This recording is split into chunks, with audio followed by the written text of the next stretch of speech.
Saiu do Rio, capital do país, para uma São Paulo provinciana, de ruas de terra e carroça.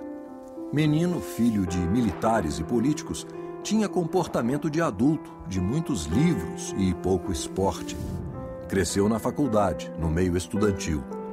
Estrategista, cumprimentava a todos, desarmando adversários e iniciando uma sutil liderança. Queria ser padre. A mãe apostava que seria papa ou presidente.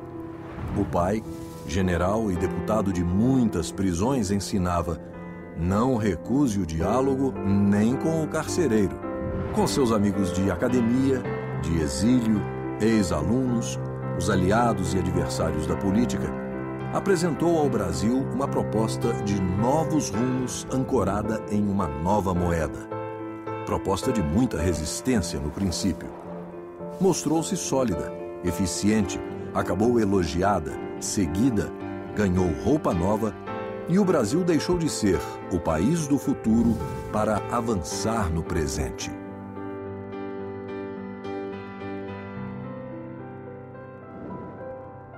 Eu nasci em Botafogo. Aliás, a casa onde eu morei, que eu vivi, está em pé até hoje, na Rua Bambina, número 40. Foi tombada. E por causa, ninguém nem sabe que eu morei lá. Foi tombada por razões outras, por arquitetura, sei lá o quê.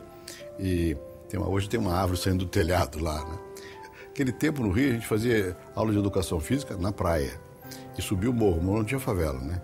Bem, mas o Rio já era o que é, a Copacabana, aquela avenida bonita, não tinha tantos prédios, não tinha nada. Tinha um prédio grande de Copacabana Palace. Mas tudo era asfaltado, enfim, era uma cidade. São Paulo, não. Curiosamente, quando eu vim para São Paulo, nós ficamos num hotel aqui ao lado de onde nós estamos hoje, que hoje é a sede da Votorantim, é o Esplanada, chamamos o hotel. Aqui esse miolinho é o que é hoje, mas só esse miolinho. Nós fomos morar num bairro chamado Perdizes, que não é muito longe daqui, e um bairro de classe média, mas as ruas não eram todas elas pavimentadas, havia muita terra. São Paulo tinha muito. O Pacaembu era quase tudo de rua de terra.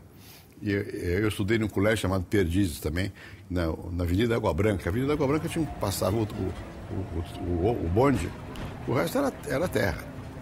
E havia ainda muita carroça na rua, puxada por burro, cavalo, para trazer pão. Havia cabrito que vinha, cabrita, para vender leite.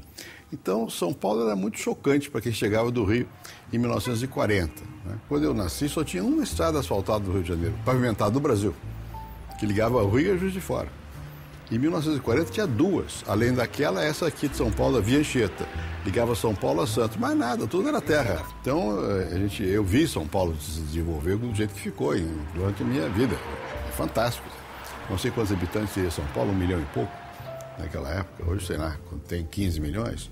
Né? Mas eu passei a vida aqui, em São Paulo, e longe, portanto, da política, do poder, porque o poder estava no Rio. Vivia muito no meio universitário. Não era meu projeto ter... Eu via várias vezes nos jornais que eu, desde pequenininho, queria ser presidente da República. Mentira. Eu queria ser padre a uma certa altura, isso sim. Mas a mãe dele sempre dizia: o Fernando ou vai ser papa ou vai ser presidente da República. Se eu disser que tive trabalho com Fernando Henrique, falto com a verdade. Nunca me deu trabalho. Sempre foi uma pessoa muito correta, muito direita, muito disciplinado, muito cumpridor dos deveres. Enfim, isso que ele é hoje sempre foi. Já nasceu assim, feito. Ele tinha muito charme, ele era bonito, ele atraía, era sedutor, tinha uma grande capacidade de verbalização e alguns ou algumas o chamavam de Fernando o Belo. Porque o Fernando sempre foi, no tratamento, na visão do mundo, ele via assim, muito do ponto de vista da política. O Fernando nunca foi um acadêmico assim. Ele sempre teve... O Fernando foi do Partido Comunista, um curto período, entre os intelectuais, que ele também não era de se envolver muito. Política não era uma coisa alheia à minha experiência pessoal, desde criança. O pessoal lá em casa discutia política o tempo todo.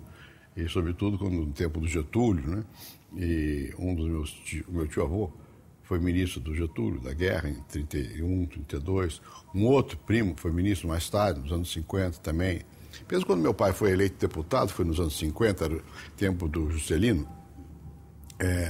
eu só fui à Câmara, que eu me lembro, 1 ou 2 vezes, eu não ia lá ao Rio. Eu ficava estudando na universidade, eu não tinha como perspectiva uma vida que não fosse acadêmica, né? Ao contrário. E aqui em São Paulo as pessoas nem sabiam que eu tinha essas relações de família, e que tinha uma ligação com o governo, com o poder. E, na verdade, o que eu queria ser era professor universitário, publicar livros, coisas que eu fiz, não é? E não tinha essa ideia de fazer uma carreira política, não. Eu dizia para ele, brincando até, Fernando, você, como político, é como o besouro, que não, pelas leis aerodinâmicas não poderia voar, mas voou. Você, por toda a lógica do jogo político populista, você não poderia ser presidente da República, mas foi. Realmente...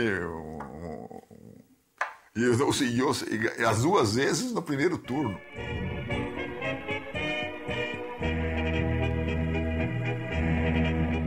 Em 55